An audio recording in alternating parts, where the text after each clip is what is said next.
suyuin natin. Eh, paano naman kasi? Masarap naman talaga sila, di ba?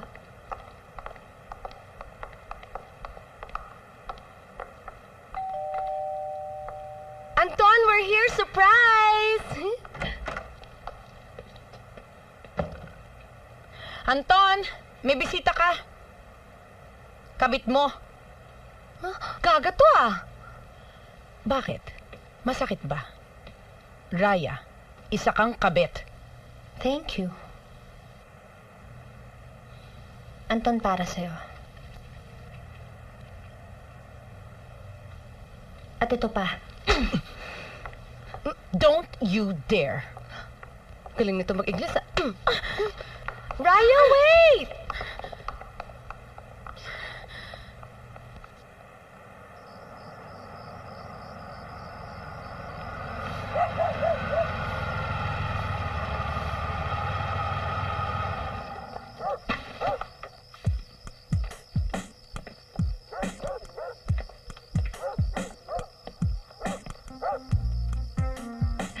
Nay, ate, si Vinny. Good evening po.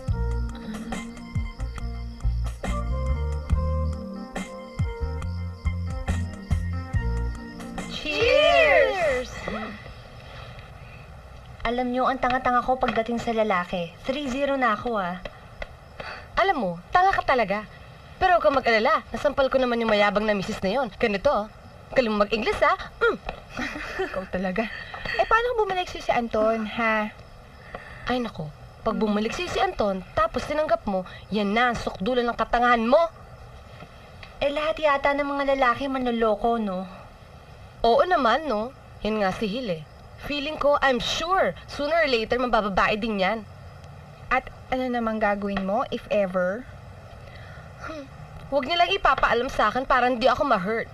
Pero, pag nahuli ko siya, away suntok sa bunot ng gagawin ko sa kanya. Tapos, after that, wild sex na. Tapos, pati na kami. Papatawarin mo? Lalaki ang pakakasalan ko, hindi santo. Ay nako, on hold mo na yung love-love sa akin. Career muna. Eh, gaano katagal naman na karir yan? Hanggang sa kaya magpigil ng puso ko. Mga 2 months. Alam niyo ba? Karamihan sa mga kalalakihan ngayon ay pumapatol na sa bading. Inaagawan tayo. Ano naman ang ginagawa nila at sa kanila napupunta? Baka mas magaling sila sa kama. May gagaling pa ba sa'yo?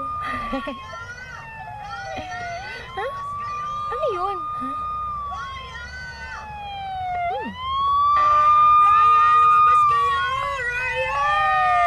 Jigs! Anong ginagawa mo dyan? Raya, may bago na akong papa! Anong pangalan? Jefferson Palpalato!